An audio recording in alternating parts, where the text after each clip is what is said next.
another edition of Comics Live. Today we have with us Jeff Haas, the creator of Malek. Welcome on the show, Jeff. Oh, How pleasure are to be here. you? Thank you so much. No worries. Tell us a bit about yourself, in your own words. Can you please give us a bit of your background on who you are and what you do and how you actually got started in the comics? Give us your origin story. Okay.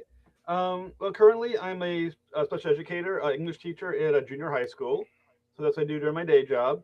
I've been a fan of comic books for, God, since probably 8 or 9 years old. So we're going back almost 40 years, not quite 40 years, but heading close to 40 years. I'm a second generation comic book nerd. My dad was a comic book nerd for a couple of decades before I was, and now I'm a comic book nerd. Um, And after watching my father look at his comic books from when he was a kid, and then watching, I think it was like '89 Batman, I got hooked into comic books, and I've been more or less buying them ever since. I'm also a baseball card nerd and a action figure nerd, so I'm basically a nerd. But then when as I got older, in my 20s and 30s, I decided to move into comic book writing and comic book interviews and comic book publicist work, and it's kind of where my life is now. Wow. So you balance so many things and so many kind of roles at the moment, right? Yes, I'm doing quite a bit at the moment. Yeah. What's your secret? What's what's keeping Um, you productive? a tolerant wife and a strict organization and discipline.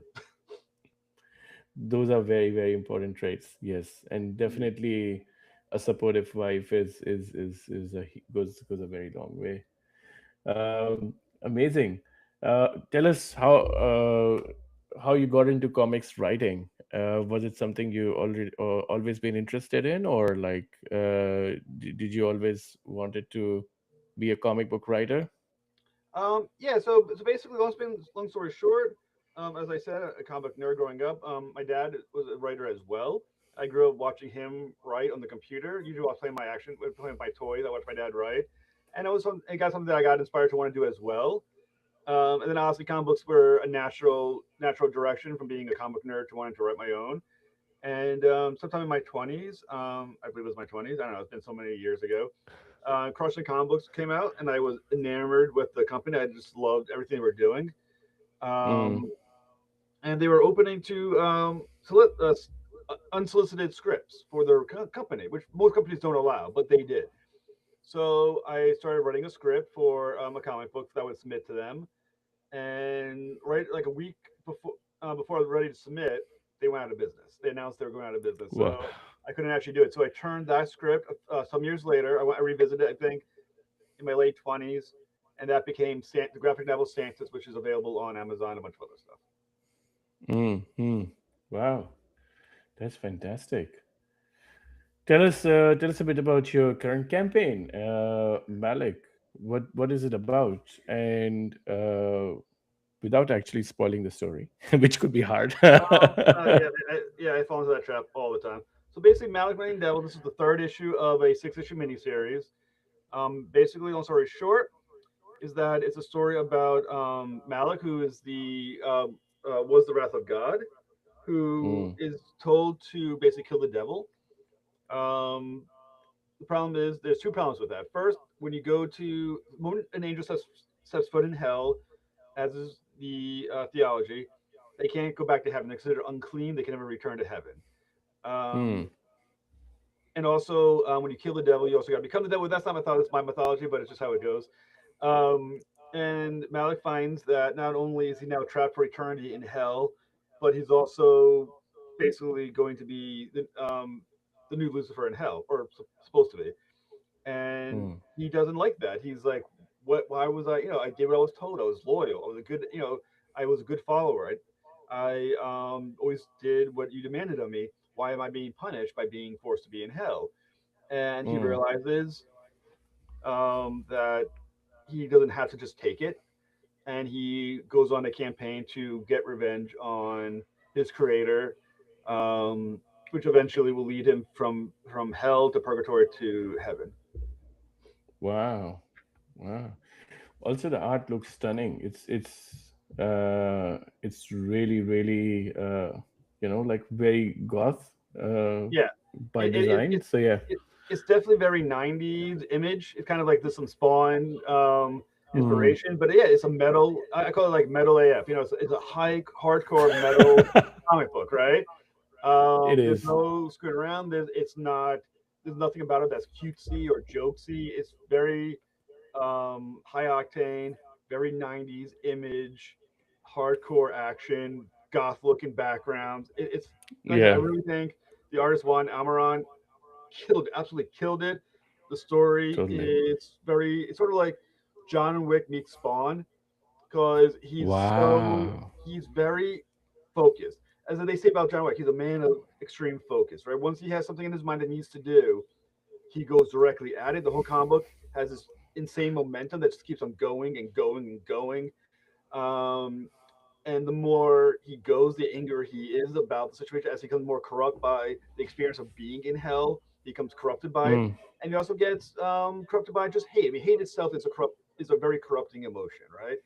Uh, you can't Yes. you can't live in hate without hate starting to take hold of you, and he Yeah. notices it as well. So he just becomes this vestibule of hatred and revenge, Mm. and that story kind of focuses on that. And it's like I said, I think it's fantastic. It's one of the best comic books I've written. Wow. That's amazing. I think a very, very recent not parallel, but like similar artwork, I would say, and like the feel of it was Nottingham from Mad Cave. I don't know if you Oh, have okay. read that series. I think I actually interviewed the writer some years back. I can't remember. I'm pretty sure I did. Yeah, yeah. But like the whole series of Nottingham has a very, very similar feel to it. But this is like a wholly unique thing. Hmm. I love the whole nightmarish feel to it, and like you said, very metal, very yeah. That it's lovely. So tell us, like, how far along have you? Before we get into the rewards and Sure. what are the rewards on the offer, I would love to know more about how far along have you planned this arc already, and what place are we in the whole story? Sure. Um, there are 6 issues planned. Okay. This is issue 3 being kickstarted. Issues 4 and 5 are already written. 6 has been basically plotted, but I haven't completed the script for it yet. But it's basically 4 and 5 is written. 6 is going to be done, and then there's been some tie-in books or 8 issue miniseries stories that tie into it as well. That are, I believe, 2 of them are already completed. The third one eventually will be. That, but it's been written and it's just waiting for art. So basically, very much of the comic book is done. I mean, even issue 3, which is what I'm promoting right now, the interior art, the pencils and the inks are done. It needs Mm, coloring, it needs lettering, and it needs printing, which is what I'm doing the Kickstarter. But the art yeah, inside is done. I mean, this is ready. This will go ready to be released very quickly. Um, so, it's just a matter of getting the little extra help I need to move this along quicker. yeah. I think we're seeing more and more teams putting a lot of effort in advance to Hmm. reduce the time after post Kickstarter, post crowdfunding campaigns. More and more lately, just I think there was like maybe in last couple of years there was like a huge surge in crowdfunding campaigns, and because of that, defaulters have also increased, right? So it's very important to be good to the community that you're building, the community of fans, and ensure the delivery of goods, Right. Well, I so to mean, speak. It. this is not my first rodeo. This is my sixth campaign. 5 funded the first one I ever did, which was I believe the first issue of Nightmare Patrol didn't fund, but I have fulfilled every campaign completed. Um, Nice. the last one I had was End of All Terminus, issue 2. Admittedly ran a little late. I think it ran a month or two behind schedule, but it got fulfilled. Mm. I do not ever want to not fulfill a campaign. It's my word as an individual that every campaign I have is filled. Not just because the community or anything like that. It's just the right thing to do. I mean, I made the book so people can read it and enjoy it. If Yeah. they can't read and enjoy it, why did I send it to Absolutely. them? You know what I'm saying? Yeah. It But at the same time, like I said, according as you can see up there, I've backed 93 campaigns. Mm, I want my books when I pay for it. I'm not gonna be a hypocrite and not do it for somebody else. I said 200%. 93 back campaigns. I want them. I want every book I pay for, right? And I assume people expect the same of me, and I will not let them down. Yeah. No, I think what you're doing is amazing, and kudos to you for taking care of your community. So I think that's great. Oh, thank you. Um, tell us a bit about the rewards in the campaign and all the Okay, tiers and stuff that you have. so Yeah. there's a lot of tiers. Obviously, there's catch up tiers to get issues 1 and 2, digital and physical copy tiers as well. You can get varying covers for all three covers. There's two from Juan Amaran. There's one from Dennis Valencia. There you can all three for like $24. You can get all three issues of one of the standard covers for I think $20. Mm, You can get the digital community bundle. That digital community bundle is 20 PDFs from indie creators around the country for amazing. $17. So for less than $1 per PDF, you get 20 PDFs from indie comic creators all over the place. All right, so that's a good deal in my opinion. You can get the playing cards. 'Cause I'm a nerd and I collect poker cards. So there's a Malek poker card. I made them myself. Well, I made them using a company's website. I mean, not like I must stay at home making cards, but there's a website I was able to make custom playing cards for Malik, and each one of those Wow. images is a suit. Images on one of the suits. Obviously the main suits that they all have. Heart, spades, stuff like that. So that's 50. There's gonna be a T-shirt there's a T-shirt at 60 with the standard cover of Malik #3, which looks awesome, especially on a Mm, black T-shirt. I'm gonna say the reasonable price: $8 for physical, $3 for a digital. I don't want to it's a rough economy. I don't want anyone spending more money than they have to, right? So I try to that's make true. sure that yeah, I'm trying to make sure it's all um, you know something that people can afford. They can afford it. I can still make enough money to pay for my overhead to make this happen, right? So I price things as low as possible while still allowing people to afford um, to get their books. Yeah, that's fantastic. I think they're very reasonably priced, Hmm. and they should be a lot more takers. I love Dennis Valencia's work. Hmm. He's so good. His all his work in his label, Homebrewed, is Hmm. is is absolutely stunning. Like, I just love his work. Um, yeah, like the covers look amazing. The cards look really good. Yeah, uh, Thank good you. work on the campaign. Thank you. I put a lot of effort into it. I've been planning this for a while, and I hope as people find it and they see why I, um, you know, am confident about my books, why I have faith in that they're going to be successful, and I think I Mm, really have a good product. So I hope people, hope they find it and can see why I enjoy it. definitely, definitely. Awesome. Tell us a bit about your writing process. Like, how do you plan your stories? Do you like? I personally love to write my character backstories first, and then find a framework for the story for those characters.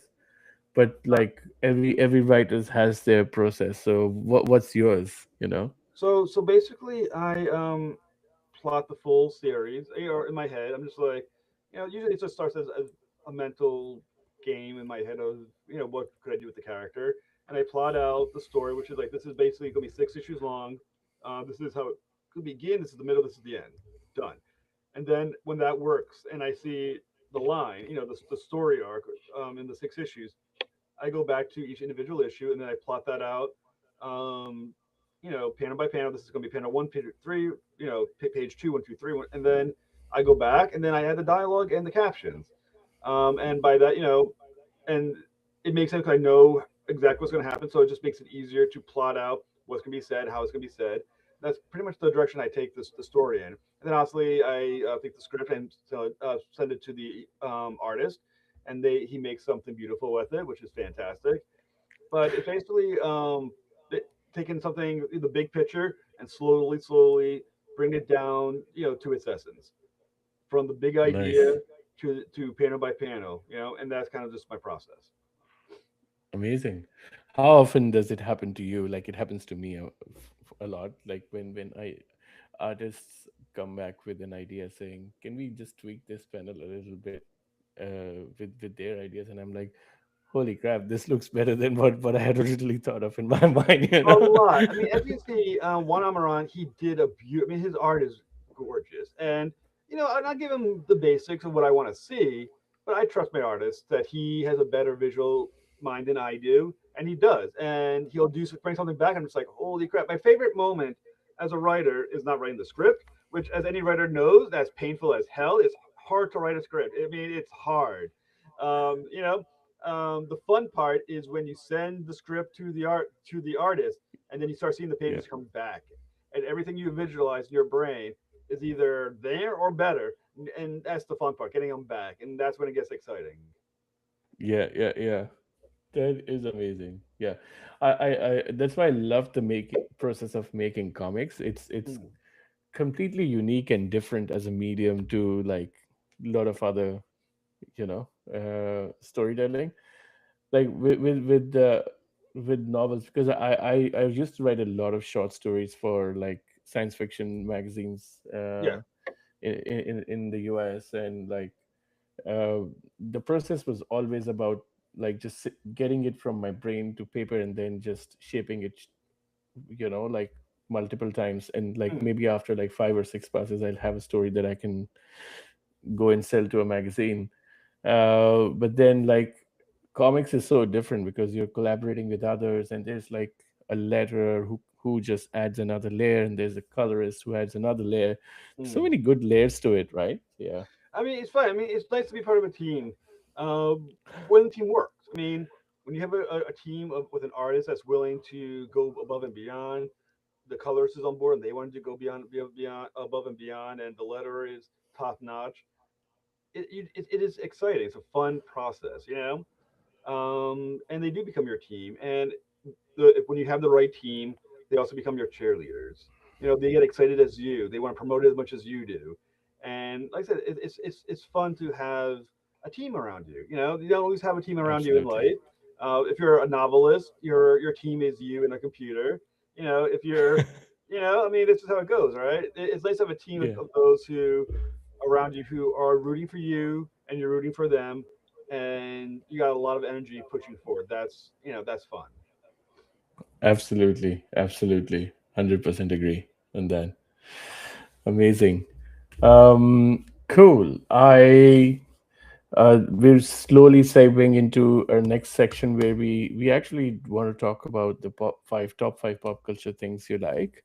Um, Tell us about like, and the way I approach, I would love you to approach this question is anything that you keep coming back to.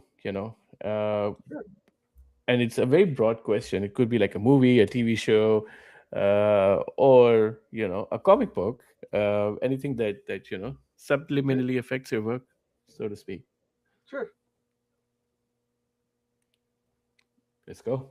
That Oh, you want anything that affects my work? That was the question. was a Anyone I question, keep like coming back to. top Okay. five pop culture things you like. So yeah. All right. So, once again, as a comic book nerd, I love Green Lantern. Green Lantern and Spawn are my two favorite comic book that I've been buying for a very long time. So, huge Green Lantern fan, huge Spawn fan. Lord of the Rings is always a pleasure, and I obsessed with Lord of the Rings. Um, Okay, sorry, I have to ask you, who's your favorite Green Lantern? Kyle Rayner. Kyle Rayner is my favorite Green Lantern. I'm a big Kyle Rayner fan. I've been buying Yeah, Green Lantern since 1989. That was Hal Jordan. yeah, But the fun thing about Kyle Rayner was you got to watch him grow as Green Lantern, and you got to see him ask questions that you know the answers to as the reader. So you would yell at the comic, be like, "This is the answer to your question that you have right now. I know the answer. I've been buying for 6 years, 7 years." And then you get him as he discovers the answers, and you're like, "Okay, now he knows what I know." It was fun watching him grow. You got to watch him grow in a way that Howard Jordan never really grew. yeah, yeah, He was yeah. always an established Green Lantern. He was always pretty much had his stuff together. He was the best Green Lantern when the series started. He was the best Green Lantern when he killed everybody. He just was. You got to watch Kyle Rayner grow as a character, and that's always the fun thing. I love that answer. I, and Green Lantern is such a beautiful sandbox for like introducing new characters as well. Mhm. Because like my favorite is Jon Stewart, and my daughter's favorite Green Lantern is Jessica Cruz. And for us, like it's always like this beautiful banter together, like who's better. But then there's no right answers. All are right answers. I mean, the answer is obviously Kyle Rayner. I'm just gonna throw that out there. He's Kyle Rayner. He was the torchbearer. Yeah. I'm just joking. So yeah, but like I said, I'm a huge fan of it. I like the idea of willpower. That if you will, want something bad enough, you can make it happen. The more you want it, the stronger you can become in making that thing occur. And that's kind of the whole idea of the lycanthrope, right? It's the power of will. And I'm a big believer in will as being the driving force that can make things happen. So Absolutely. I just love the Green Lanterns. Yeah, so I'll say Green Lantern, Spawn, Lord of the Rings, Star Trek. I'm a Star Trek nerd. And number five, that's a toughie. Depends what counts like pop culture, because I also really love the Dante Divine Comedy, but I know that's pop culture. That's 500 years old, but I enjoy it. So it is what it is. I'm an English teacher. I'm allowed to like old nerdy things. Nice, nice. No, that's amazing. Well, okay, I have to ask you a follow up question on Star Trek. Which one is your favorite series of all the Star Oh, Trek Deep series? Space Nine should be the only correct answer to that question. Yeah, I mean, I'm a TNG person, but yeah. Well, I mean, Deep Space Nine went to places that Star Trek should have gone to. mm, Gene Roddenberry was a genius, but he wasn't always right about everything. And I think one issue that he always had was the idea that his characters couldn't have conflict with each other. Not really. yeah. And I think that's wrong. I think you can have truly good moral people who truly want to do the right thing and have deep philosophical arguments about what that is, right? Mm, Just because you disagree with someone doesn't make the other person inherently bad. Depends on what that is, obviously. But what makes them is someone who has a different perspective. And that's okay to have a debate about and an argument about. So characters should have conflict. And Deep Space Nine explored the conflict. I mean, Kira Bajoran had a specific viewpoint on what things should be. Cisco had a mm, particular viewpoint on what is right. They didn't necessarily always agree, but they argue from a place of making things better, and I think that's fine. Odo, once again, different personality, but at the end of the day, he wasn't bad in anything he disagreed with. It was a perspective of trying to do the best.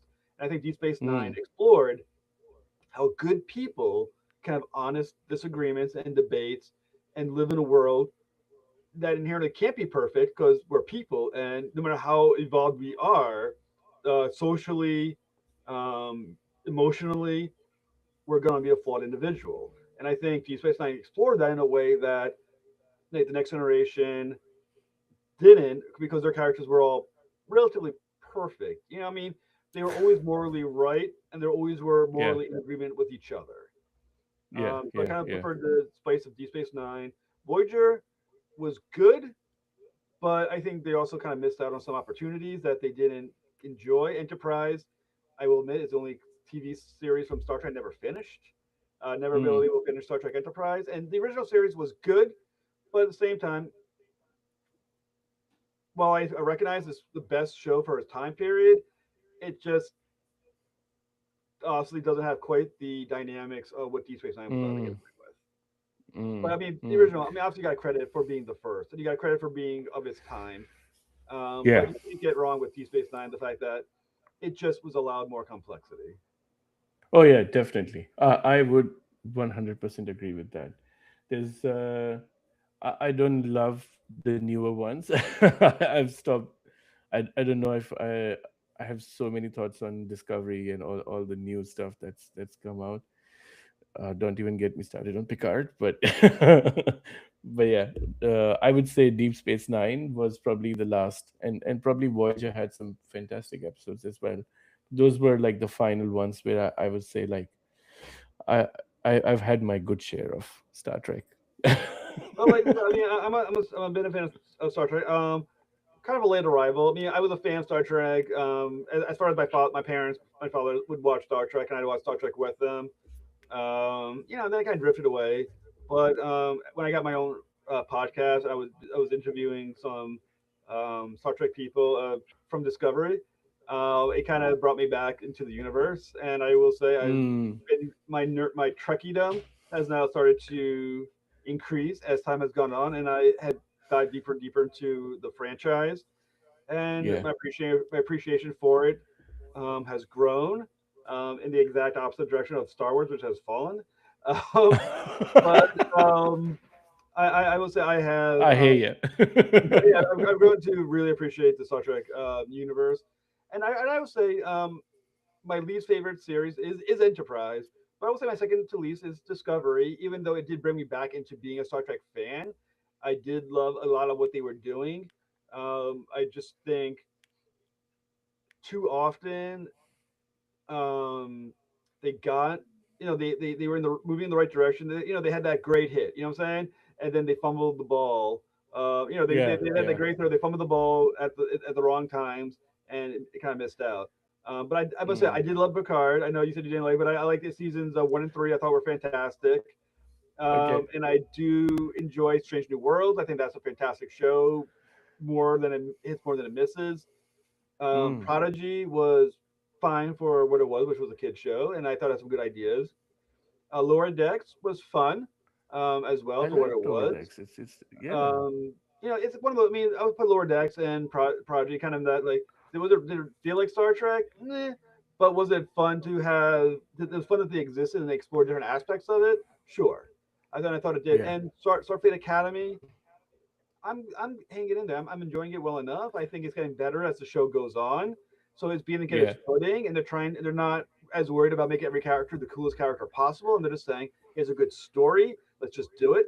And I think you know I'm going to believe in them that they're going to get better as they get their footing and they understand the characters better as the show goes on. So I'm hanging in there. Mm. Yeah, yeah, no, absolutely.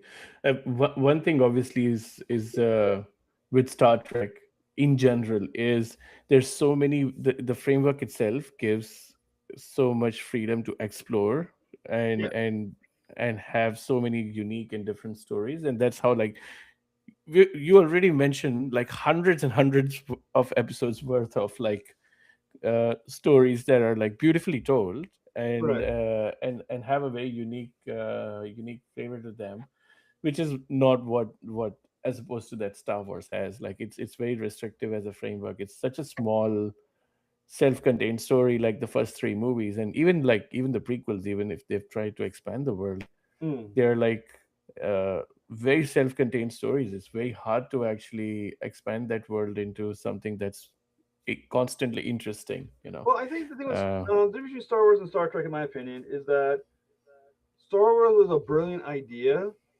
that worked within its original concept.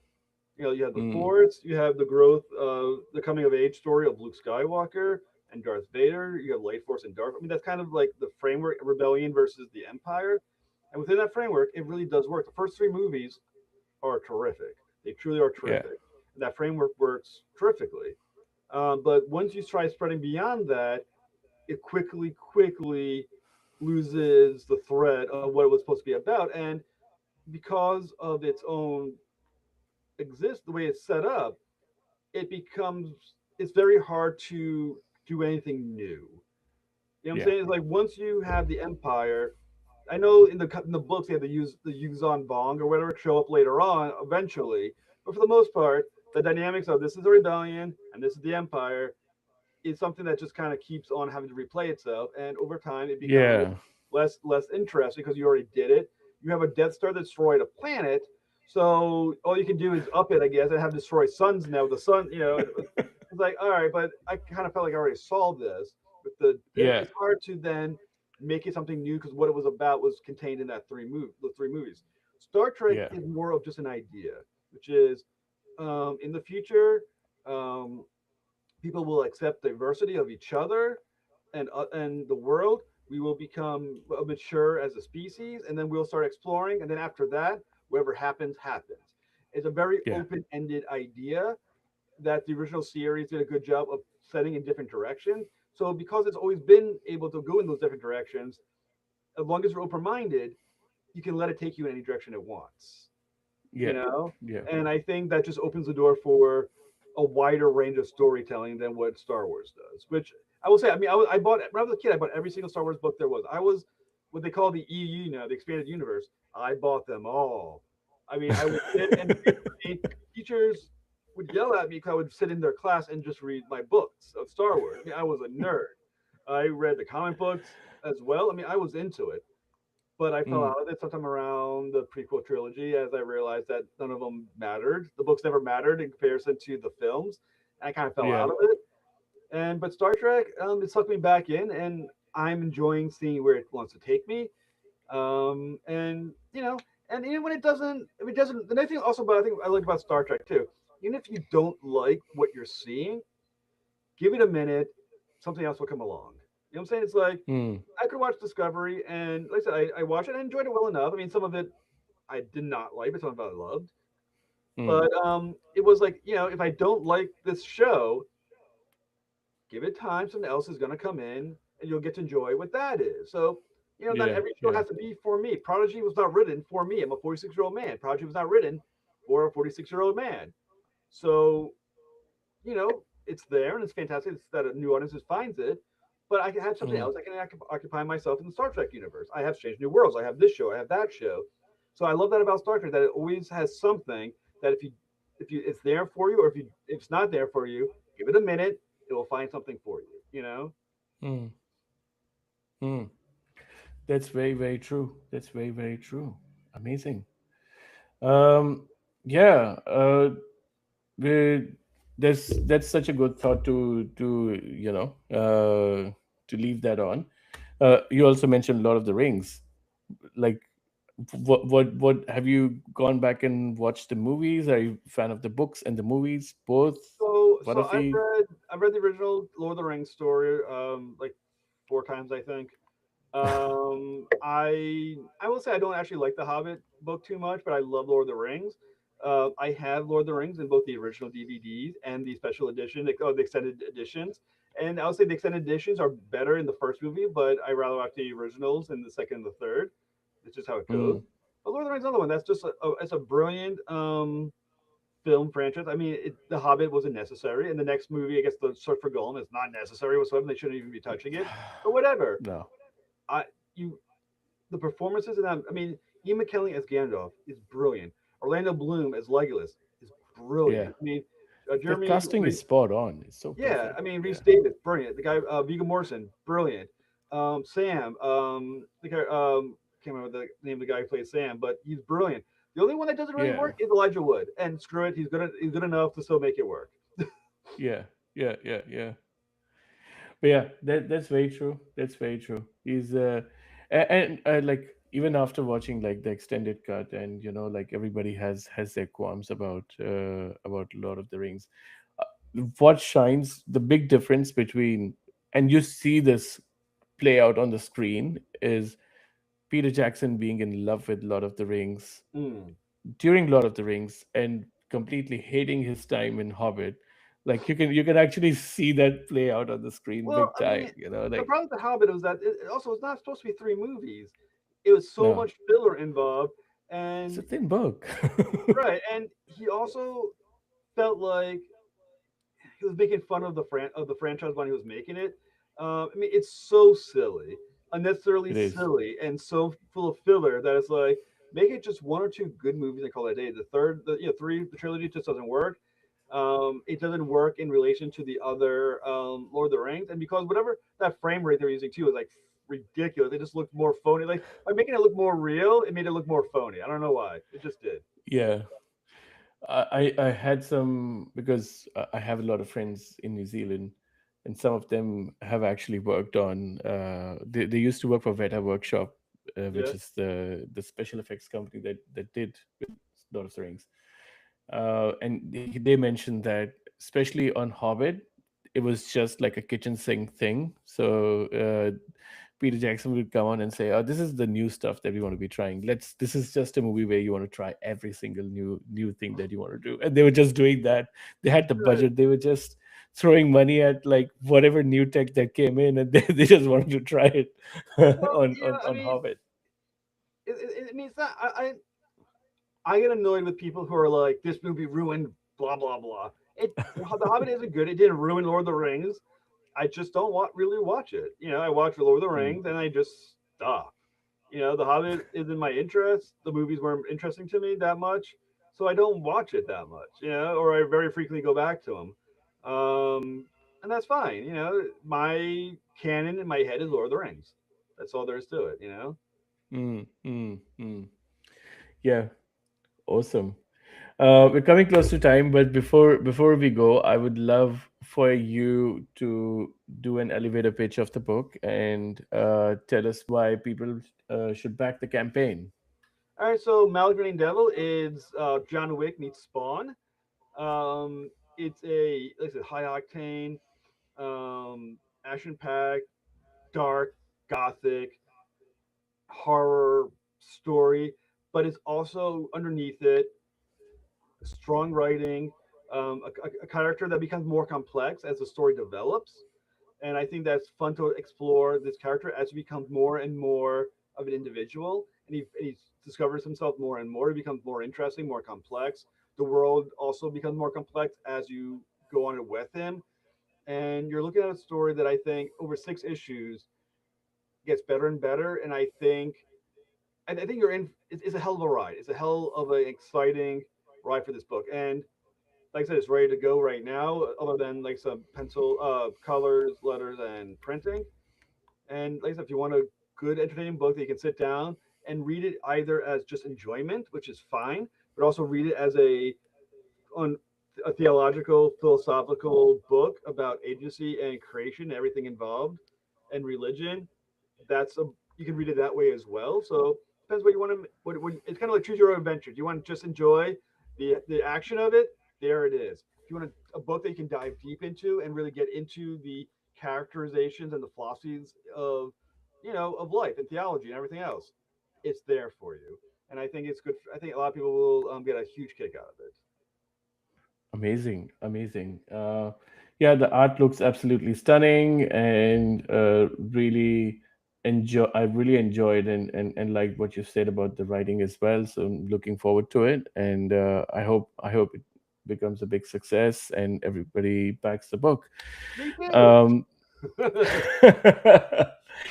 Thank you so much for coming on the show, Jeff. I really appreciate your time today, and all the best for the rest of your campaign. Thank you so much.